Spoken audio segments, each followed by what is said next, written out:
Tahukah kalian, nikmat yang diberikan Allah kepada manusia sangatlah banyak. Jika kita ingin menyebutkan nikmat-nikmat tersebut, niscaya kita tidak akan pernah menghitungnya. Salah satu nikmat yang selalu diberikan kepada manusia adalah rezeki. Apa itu rezeki? Rezeki adalah segala sesuatu yang bermanfaat bagi makhluk hidup. Bentuknya banyak, bisa harta, kesehatan, kecerdasan, dan lain sebagainya. Lalu, bagaimana cara kita mensyukuri nikmat tersebut? Adakah bagian hak orang lain dari rezeki yang kita dapatkan? Bagaimana makna berbagi dalam Quran surat Al-Fajr ayat 15-18? Mari kita pelajari dalam video pembelajaran kali ini. Assalamualaikum warahmatullahi wabarakatuh. Kembali lagi dengan saya dalam video pembelajaran Al-Quran Hadis kelas 8 MTS Negeri 9 Bantul.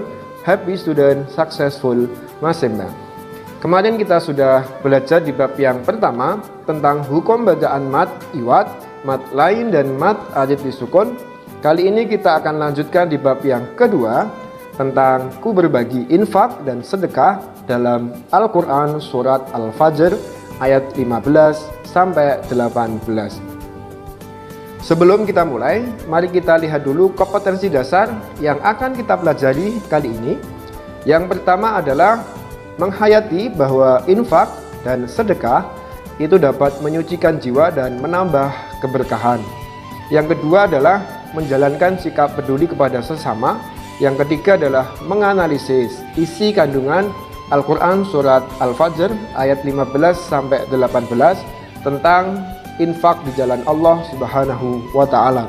Yang keempat adalah mendemonstrasikan hafalan Quran surat Al-Fajr ayat 15 sampai 18. Yang terakhir adalah menyimpulkan isi kandungan dari Quran surat Al-Fajr ayat 15 sampai 18 dengan fenomena sosial tentang infak dan sedekah dan dapat menyajikannya dalam bentuk lisan maupun tulisan.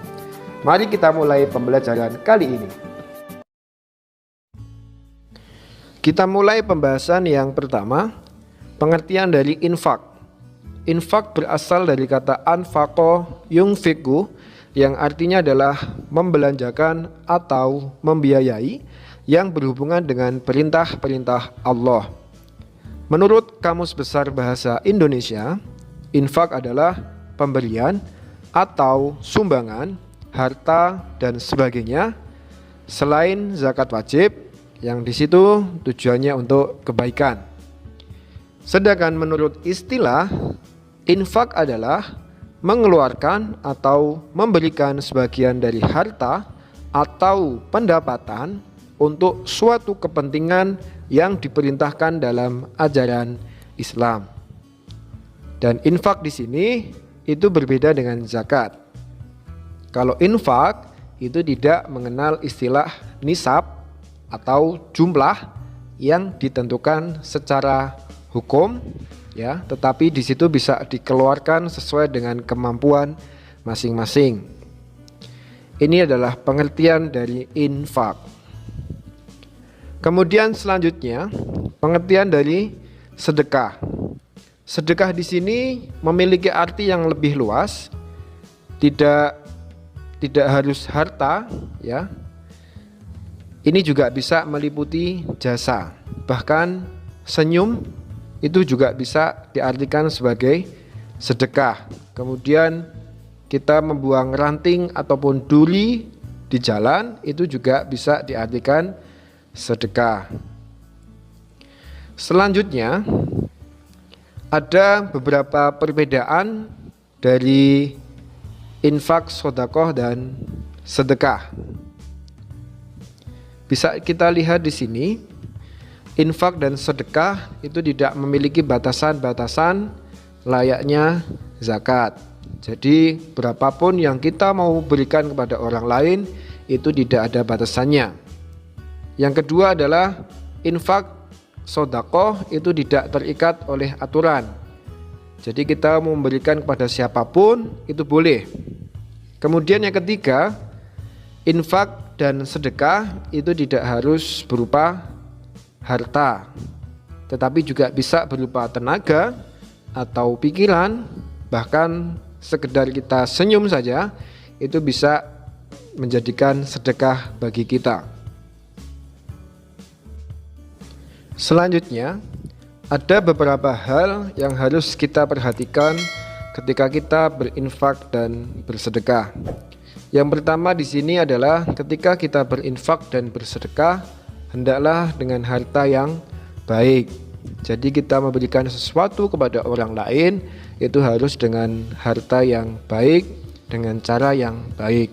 Tidak boleh kita memberikan sesuatu kepada orang lain yang di situ hasil dari sesuatu yang diharamkan oleh Allah Subhanahu wa taala.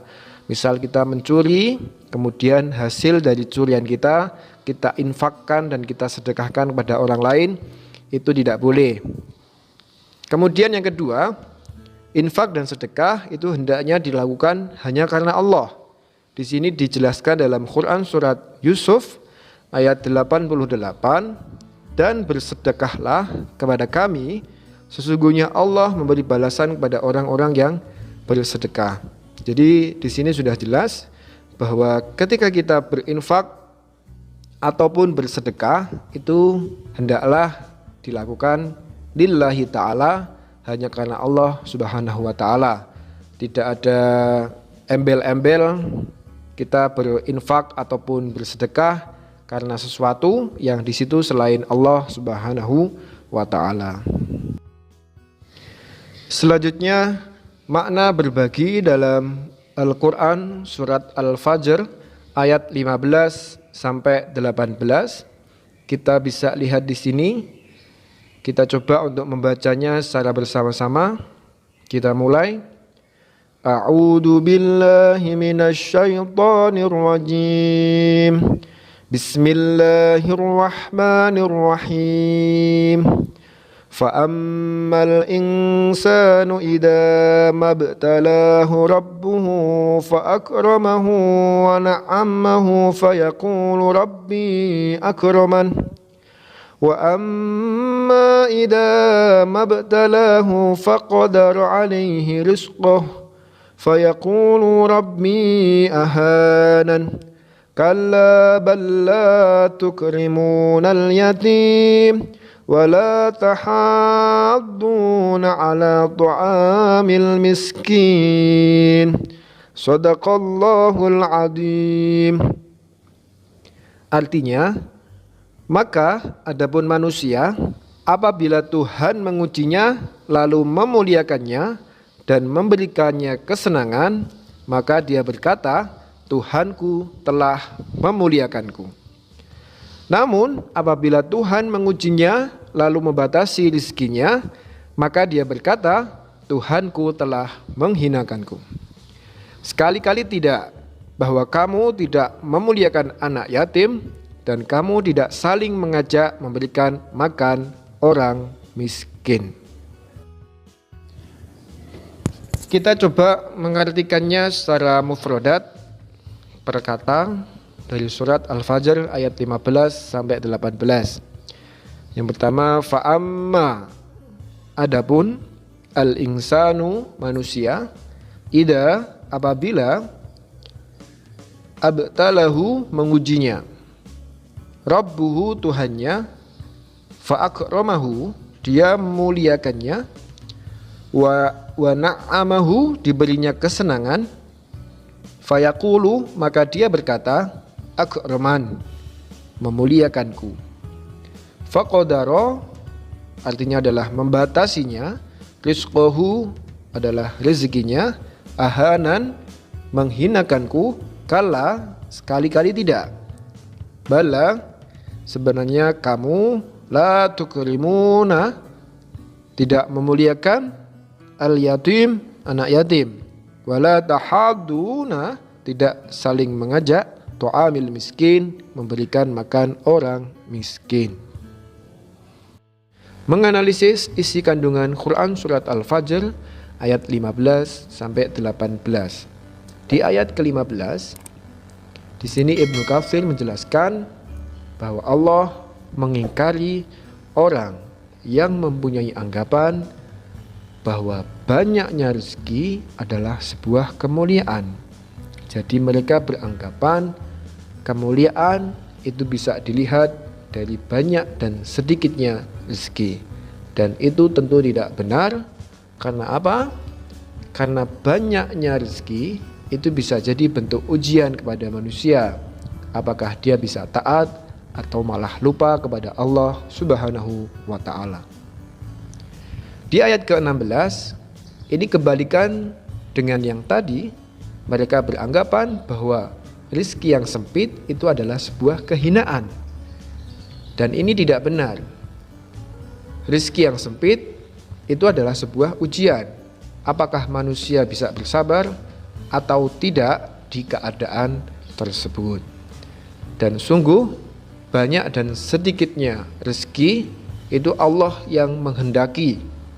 Dan dalam kondisi seperti ini, hendaknya manusia bergantung kepada Allah. Jika kita diberikan rezeki yang banyak, maka kita harus bersyukur dan berbagi. Tetapi jika kita diberikan rezeki yang sedikit, maka kita harus bersabar dan tidak menyalahkan siapapun. Selanjutnya di ayat ke-17, di sini Allah mengisyaratkan agar manusia memuliakan dan menyayangi anak yatim, memperlakukan mereka dengan baik, sebagaimana dalam hadis riwayat Ibnu Majah dari Abu Hurairah, Rasulullah Shallallahu Alaihi Wasallam bersabda, sebaik-baiknya rumah seorang Muslim adalah rumah yang di situ di dalamnya ada anak yatim yang diasuh dengan baik, dan seburuk-buruknya rumah orang Islam yang di dalamnya ada anak yatim tetapi diperlakukan dengan jahat. Betapa mulianya orang-orang yang menyayangi anak yatim, karena kelak di surganya Allah Subhanahu wa ta'ala, nanti mereka yang menyayangi dan memperlakukan anak yatim akan duduk berdampingan dengan Rasulullah Shallallahu Alaihi Wasallam, sesuai dengan sabda Nabi Muhammad Shallallahu Alaihi Wasallam di hadis riwayat Bukhari dari Abu Sahal bin Sa'ad. Di situ dijelaskan, Aku di sini adalah Rasulullah, dan orang-orang yang memelihara anak yatim di surga nanti itu seperti layaknya jari telunjuk dan jari tengah. Jadi di hadis ini Rasulullah Shallallahu Alaihi Wasallam itu menjelaskan bahwasanya orang-orang yang mau menyayangi dan memperlakukan anak yatim dengan baik, nanti di surganya Allah Subhanahu wa ta'ala akan diberikan kedudukan atau posisi yang sangat mulia, bisa berdampingan dan jaraknya sangat dekat.